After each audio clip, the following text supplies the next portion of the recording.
place really is hard to get to. And, Paimon wasn't the only one who saw that weird thing up there, right? All those eyes inside of it? Talk about creepy. I believe that's how the ruler of death keeps an eye on Teyvat. Quick, this way! We're almost there! Look, it's Mawika!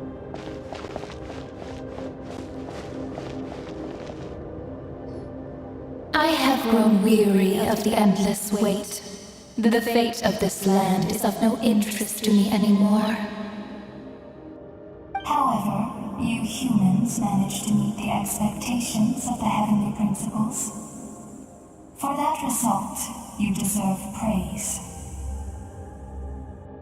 Mawika, as the price for using my power, I shall now bear witness to your death. And with you, the war that your nation has waged for more than 1,000 years shall meet its end. Mawika! You got here sooner than I expected. What are you doing? Closing the final chapter on the plan that has consumed Natlan for 500... No. For the entirety of our history. We've eradicated the Abyss from Natlan, but its power remains in worlds beyond Teyvat. Tremendous and unyielding.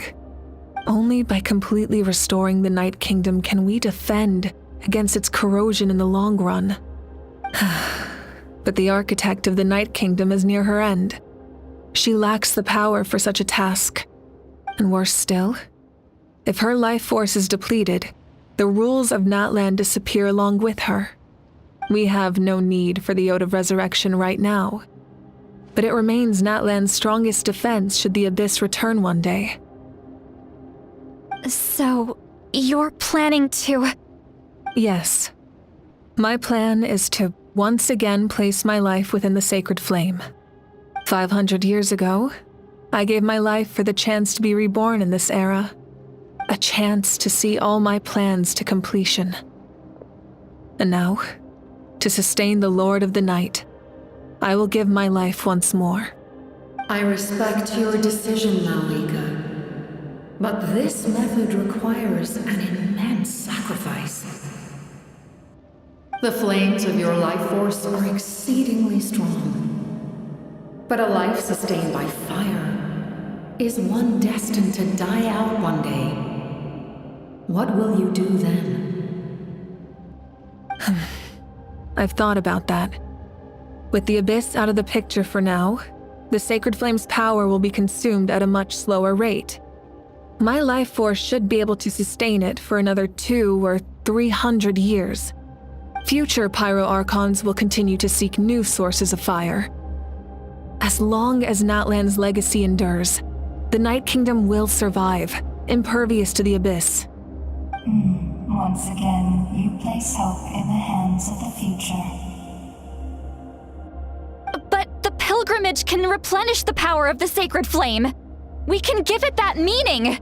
Why shoulder this burden by yourself? Because I want the pilgrimage to change. The pilgrimage was an essential part of our struggle against the Abyss, a grand competition full of promise and glory. But it also chained our people to an inescapable destiny. Fear and anxiety have been our constant companions. We knew what the consequences would be if we laid down our arms. Morality left us with no other choice. And so, Natlan became the nation of war. This is where Xbalanque defeated the dragons and granted our people the liberation of their flesh. And now, in the same place, I have the chance to grant them the liberation of their spirit. There will be no war, only competition. One fueled by our dreams for the future, rather than a desperate struggle for survival. A new future deserves a new meaning. A chance to take a definitive step forward. Very noble indeed. But what does any of this have to do with you? You speak of duty, but not yourself. In my eyes, Mawika, you are not inherently special. A child of Natlan among countless others. Yes, the situation is urgent, and the ley lines must be restored right away. But it is too heavy a burden for you to shoulder alone. That is where we differ, Lord of the Night. You see all humans as the same, but I understand what it means to be a leader. A leader is swift and decisive in the face of reality. Someone capable of making the right choice even when there are no good options on the table. Sacrificing the remainder of my life to help Natlan overcome this crisis. That is the right choice. After all, leadership is built on the trust of ordinary people. Without them, there is no Archon. The people look to their leader to make the world a better place and stand up for them when it counts. For that reason, I must see my duty through to the very end. But what about you, Malika? You still haven't talked about what you want. Is it that unimportant to you? It's not important, Citlali. There is nothing more important than protecting the future we built together.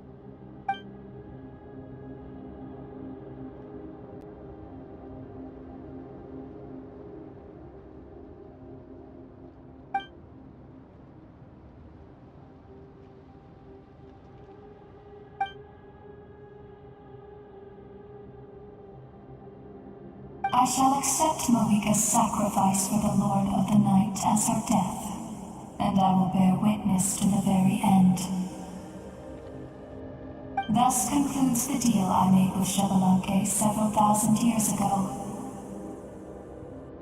Lord of the Night, you may now begin.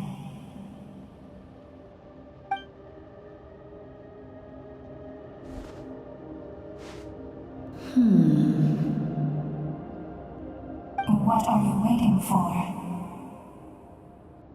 There is another who wishes to take part in the ceremony. And I cannot disregard their intentions. I must wait for them to arrive. Another? I was to bear witness to a death, and now the situation is increasingly tenuous. If the life of this second individual fails to meet my requirements, I fear I may lose my patience.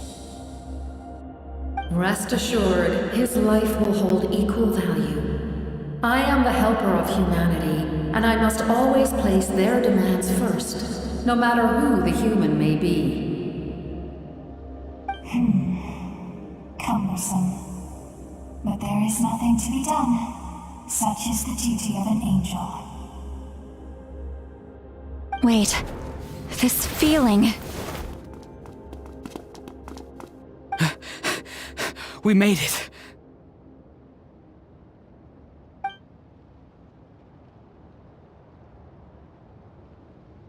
Thank you for showing me the way. The captain? The other individual you mentioned. It was him? Indeed. Like you, he carries many lofty ideals. Malika, I understand how you feel. And if I were an ordinary mortal, I would have no reason to stop you.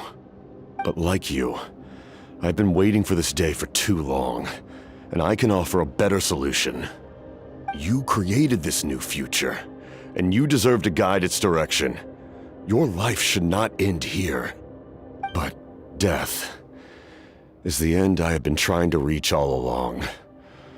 I have come this far to use my death to open the gates of the ley lines to my people. Your people? That's right. They have been with me for the past 500 years. But how? Carrying that many souls within you? There's no way you could keep your consciousness intact. Besides, you weren't affected by the source mechanism like I was. Do you still remember the voice that you heard? It came from my heart. With the help of technology from Conria, my heart was modified to convert memories and souls from the ley lines into knowledge. As a result, I became extremely sensitive to souls and developed the ability to sense their presence, much like yourself. After encountering countless lost souls during the disaster 500 years ago, I forsook the capacity for knowledge granted by the modification and used my heart as a vessel instead. The lives of my comrades, as well as many Natlanese, have been stored here ever since. And you want to send them home? Yes. The ley lines will not accept them. But by merging my existence with the Lord of the Night, I can become master of the ley lines and change the rules entirely. He expressed this to me, and I agreed. The captain envisions a kinder and fairer set of rules for humanity. In addition, he aims to challenge the authority of the ruler of death. In a word, his goal is revenge. Revenge? After all, it's because of her that I bear the curse of immortality, the curse of absolute life. I now understand that which you seek. Then, bear witness to my resolve and hatred. The people of Conria committed grave sins, and for that, we were cursed to suffer endless physical torment, cursed to witness the demise of everything we held dear. But most of us were innocent. Most of us knew nothing of the Five Sinners' exploitation of abyssal power, myself included. If I sacrifice my life for the Lord of the Night, you get the death you desire. But at the same time, the curse of immortality would negate the very death you seek. Left unresolved, that paradox could uproot the natural order of this world.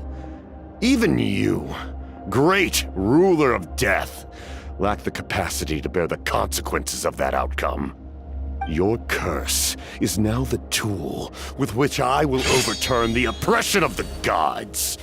This is my challenge to you. Forsake one of your rules. The choice is yours. Your new heart has limitless potential, and you have wielded it with bravery and honor. I grant you the title of Sentinel Knight. Like the four pillars of strength, you will continue to safeguard the glory of Conria. The glory of Conria. Our land, our dignity, and every comrade who fights alongside us. The Night Kingdom is almost destroyed. Our fallen soldiers, your comrades, they have nowhere to go. What are you doing? Are you taking all their souls with you? You're just an ordinary person. You can't bear that kind of burden. No hero should have to wander alone.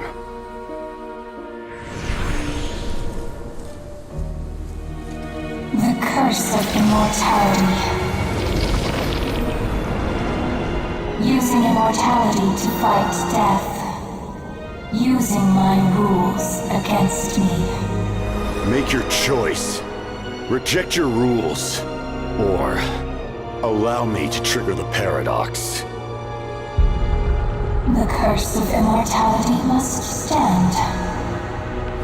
Use it to fulfill your final wish.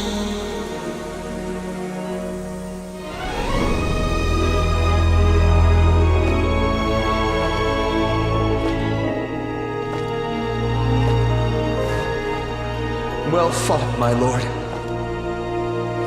Thank you for everything.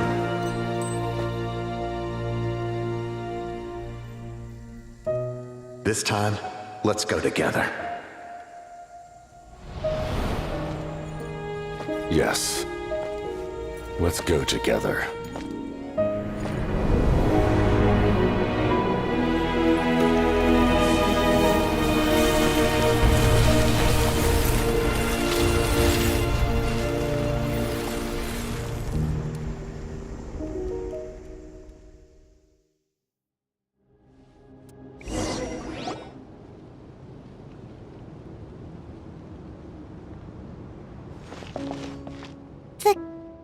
Captain, he...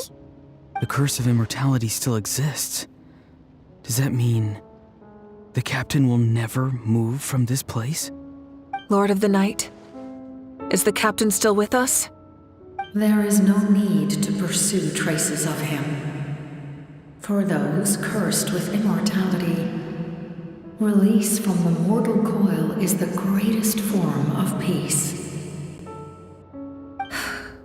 Even so, please pass on my gratitude. His long journey has finally come to a close.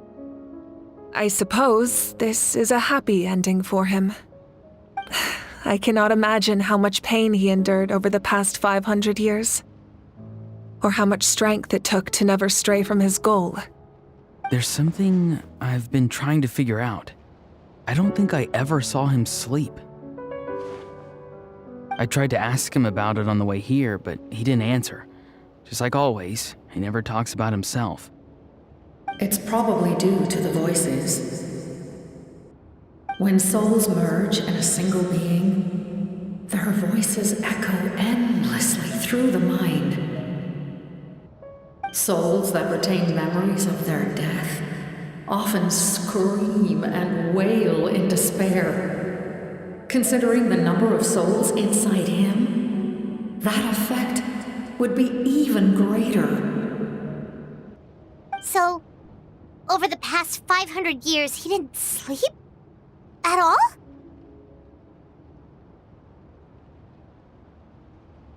Without experiencing the curse of immortality, we will never truly know his agony. But I can see why his hatred for the ruler of death was so strong. In the end, he used that immortality to his advantage, and granted the Lord of the Night eternal life by fusing his existence with hers. Well fought, Captain. You may wonder why the Night Kingdom, a land of souls, was unable to accept the souls adrift on the surface. The reason lies in the Heavenly Principle's modifications to the ley lines. The original purpose was to help counter the Abyss, and so their stability was paramount. But at one point in time, Natlan's ley lines were decimated. Even after reconstruction, the rules needed for the Ode of Resurrection made it impossible to reconnect the ley lines to other nations. That unique quality is precisely what drew the captain to Natlan. Did he try the same thing in other nations? Yes, but all those attempts ended in failure. He fought to save Natlan not only to defeat the Abyss, but because this is the only land where the souls within him could find salvation. We met not long ago to talk about that very possibility, and I confirmed the feasibility of his plan. I, too, recognize the need to change the rules of the ley lines. Not only for the souls that wander this land, but for the outlanders that may perish here in the future. In the eyes of the Heavenly Principles, that kind of change is extremely risky, if not impermissible. But, as an angel, I have a duty to serve humanity. Such is my mandate. Thank you for everything. Seedlolly, when I gave you the Pilgrim's Chronicle, I said something rather pessimistic to you. Do you remember? How many years of life are enough? 10? 100? I thought it made no difference. But now, I have the chance to live forever. I am immensely grateful to humanity for this gift, and I am deeply sorry I thought so little of it in the past. You don't need to thank us. You bear a heavy responsibility. Heavy? No. That responsibility is the purpose of my existence. Farewell, humans, creators of miracles. A new era awaits you. Looks like she returned to the Night Kingdom. So, this was the captain's goal all along. He fought to the end for all those souls and challenged the rules of the world in the process. He was an outstanding warrior. He took on a burden that was meant for me and even brought about a better outcome. It would seem I lost this duel. He was right. Natlan needs a leader to guide its future. If not a successor, then that responsibility will continue to be mine to bear. But for now, let us pay our final respects to this fallen hero.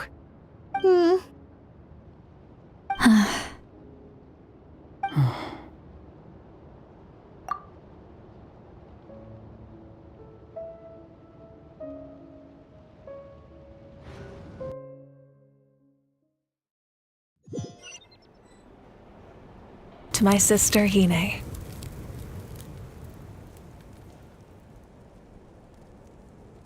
I know all that remains in the Night Kingdom is your memory, but I still wanted to write a short letter to tell you about the situation after the war.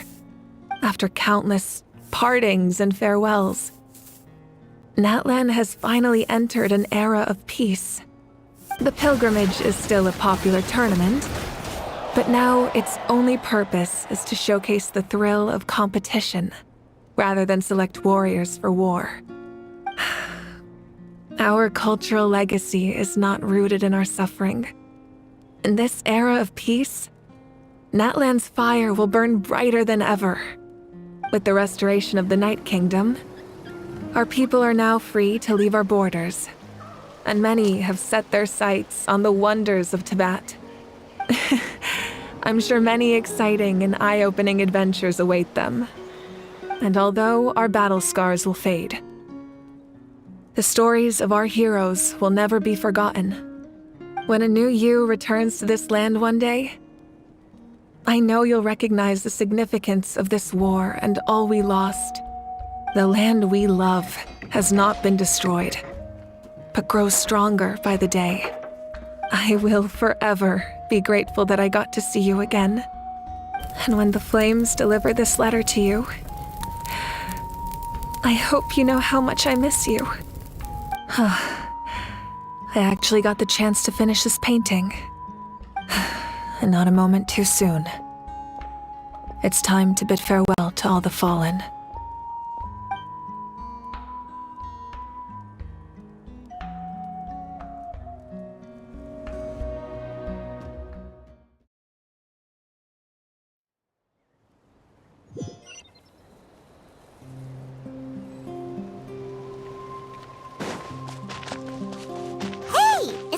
New? Paimon's never seen it before.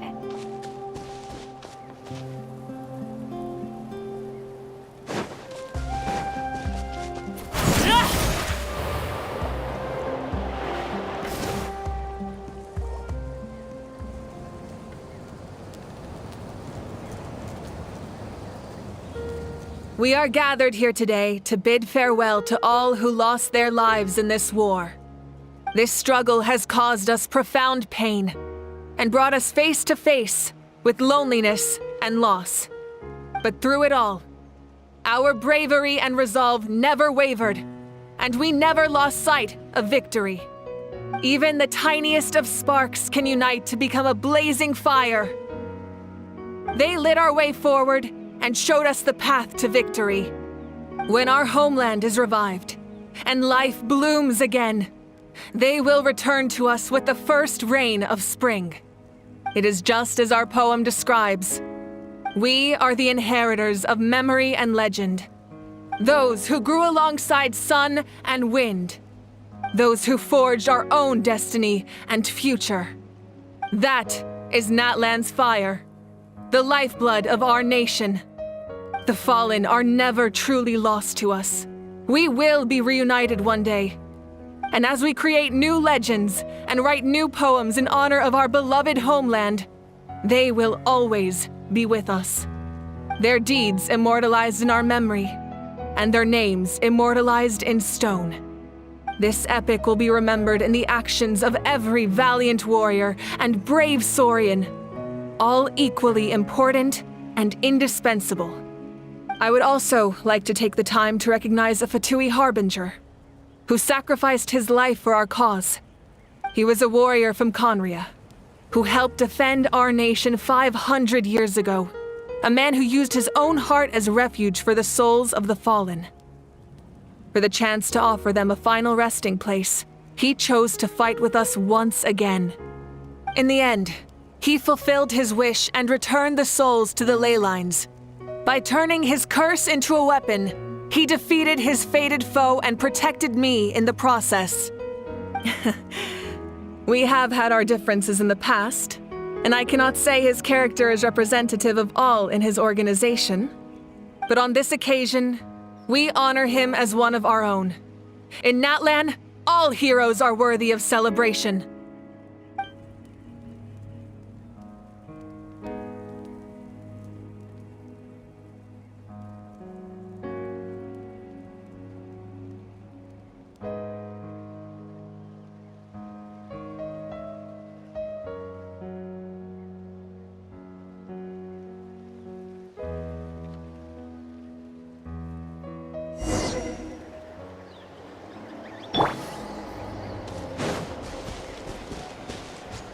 Strange.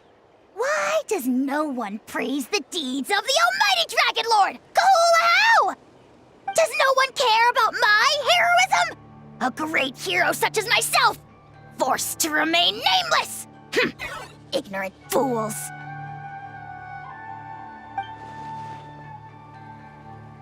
Well. A compliment. After all these years. It's about time you knew your place, lowly servant. Hey! Why are you glaring at me? Oof.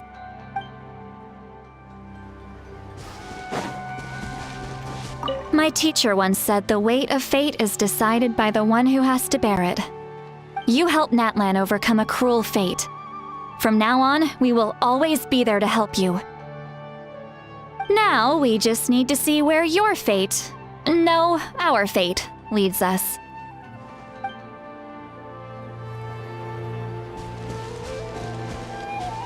When Guthred's soul possessed my body, all I saw was a dark abyss. The captain carried countless souls within him.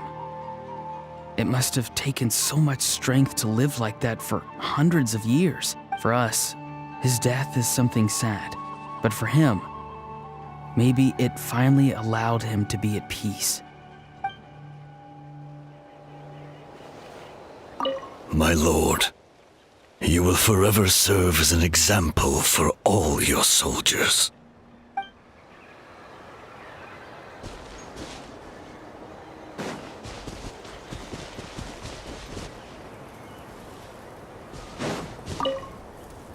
After you got back, you mentioned you saw Koichi in the Night Kingdom. So, she helped you then?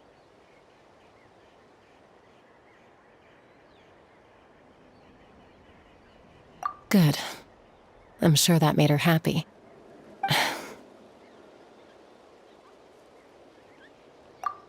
It's all right. I don't think she's going to come see me. She's probably sick of nagging her older sister. Still, thank you for telling me. Natlan has a bright future because of you. And I have a chance.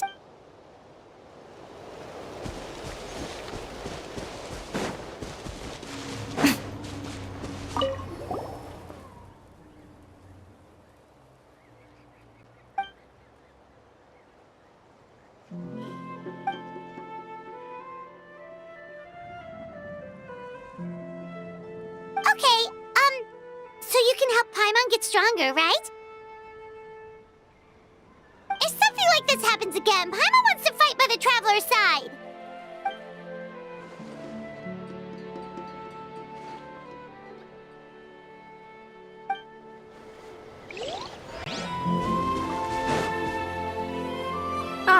Our hero's here.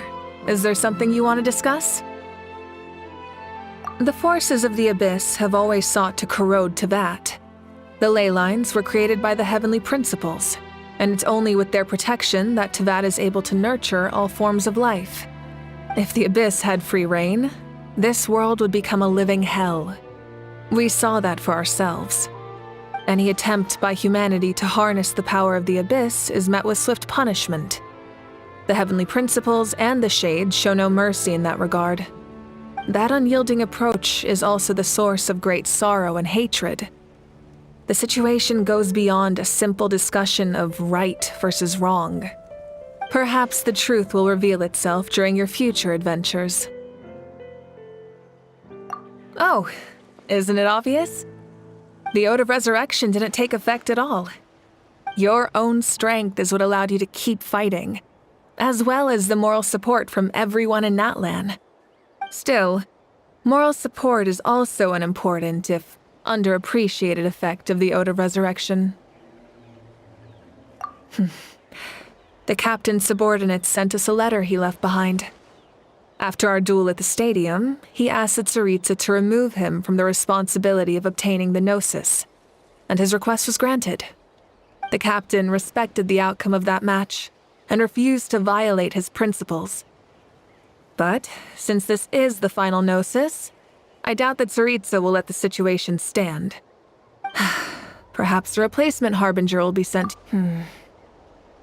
A direct conflict with the Fatui is unavoidable the moment you step foot in Snezhnaya. So make sure you're ready for any scenario. On a related note, I've acquired some new intel about the fragment that suddenly appeared in the sky. Such fragments are known as Ancient Moon's remnants, relics of secret source technology from the era of the ancient dragons. Coincidentally, a small squad of Fatui infiltrated our borders around the same time it appeared. Our investigation revealed them to be the subordinates of the Doctor. Their stronghold is in Nod Krai, a land with a long history not far from Snezhnaya. The people there can use a very special power. It's said that this mysterious power predates even the 7 elements of Teyvat. Ancient Moon's remnants, the Doctor, a mysterious power. The project that connects all 3 must be ambitious indeed. Huh? Tribe? Oh, you're thinking along the lines of how the names of the 6 heroes were inherited. In truth, apart from a few ancient names associated with a certain tribal culture or tradition, most ancient names can be inherited by anyone. Your name likely falls under that category. The Wyab will select someone who shares your character and name them as your successor. Of course, that won't happen for a very long time.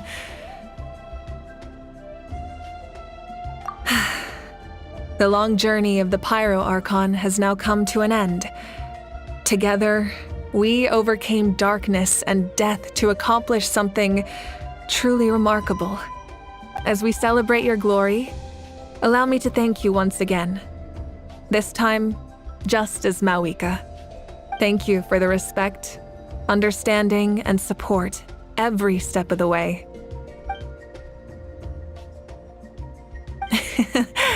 An honor we share. You can keep chatting with your friends nearby. I think I'll stay here for now and watch over them.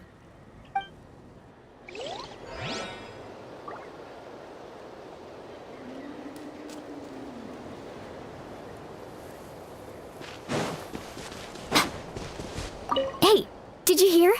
As long as we get permission from our chief, we can leave Natlan as much as we want. Yeah, it's because the ley lines have been restored, right? And the Lord of the Night is a lot stronger now. That means we can finally see the outside world for ourselves. I heard that Fontaine has a huge ocean. That is totally my vibe. I can't wait to go see it.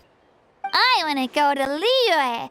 The mountains are supposed to be super tall. Sounds like the makings of a great vacation. Let's start planning. But first, we all promised we would go to the hot springs together. Then we'll be hot springs buddies for life.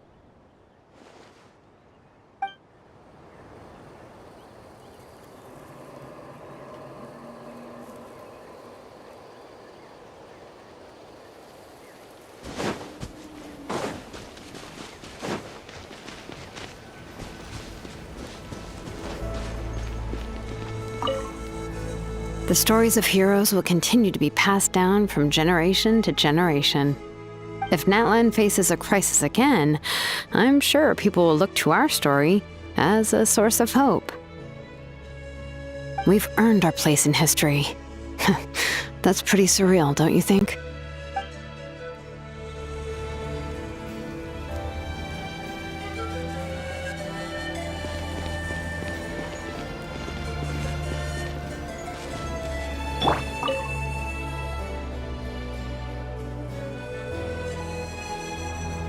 What are you thinking about, Traveler? Oh, the battle, right?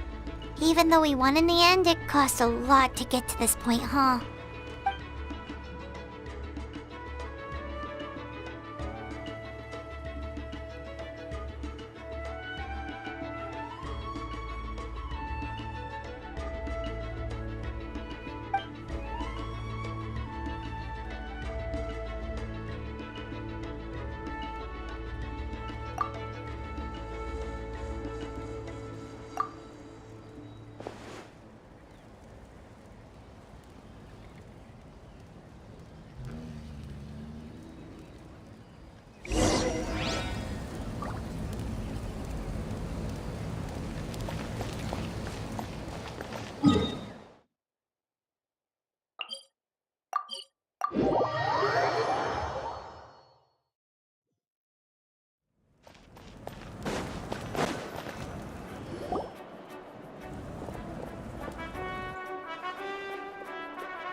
Story! Story! I want to hear a story!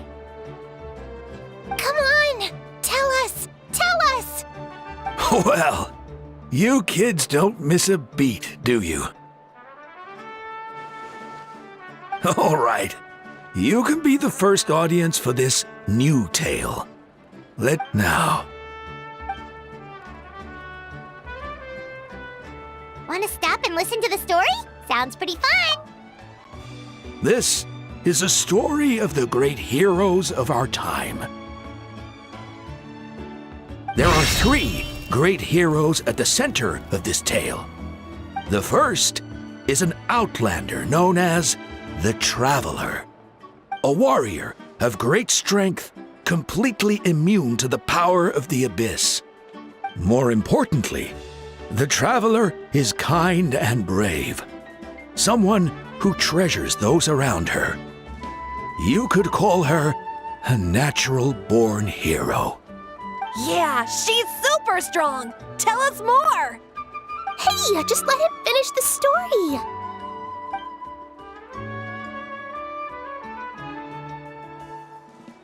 The man telling the story keeps looking this way, Traveler. Paimon thinks he recognizes you.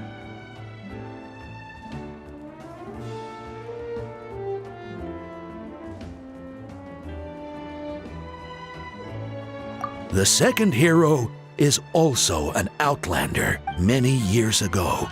He forged a connection with this land and used his body as a vessel for the souls of his fallen comrades. His goal was to give them a home and, with that, a chance to be reborn into this world. The third hero is none other than our current Archon, Mawika. Not only is she a powerful and respected figure, but she also commands the power of the Ode of Resurrection, which can bring people back from the dead. With the support of 6 heroes from 500 years ago, she united Natlan against a dangerous foe.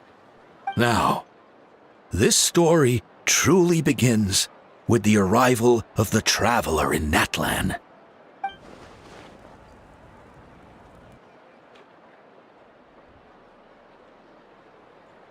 Under her guidance, Kachina performed exceptionally well in the pilgrimage and earned her chance at the Night Warden Wars.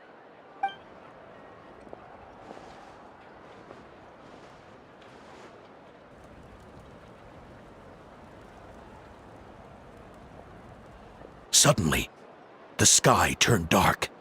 The sacred flame went out, and Gasoithoth appeared.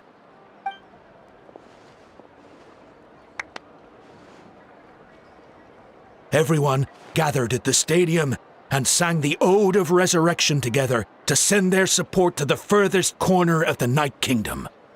Hermione became known by all, and everyone began reciting the words that defined its message. In the beginning, there was darkness, until someone set themselves aflame. Only then did the universe know light. Anyway, the traveler fought for life. The captain fought for death. And our Archon, Mawika, created a bridge between them. Wow! Is there more? Please don't let that be the end! Sounds like you like this one. Tell you what, give me some time and I'll write it all out in even greater detail. I loved it! This is the best story ever! Yeah, and Hermione is the coolest ancient name. I get to be Hermione today, okay, guys? Hey, it's supposed to be my turn! No, it's my turn! No, it's my turn! I get to be Hermione today! So, no one wants to be the Pyro Archon anymore? Sounds fun! What do you say, Traveler? Wanna let Paimon be Hermione for the day? Alrighty then! Let's go, Paimon! A new adventure awaits!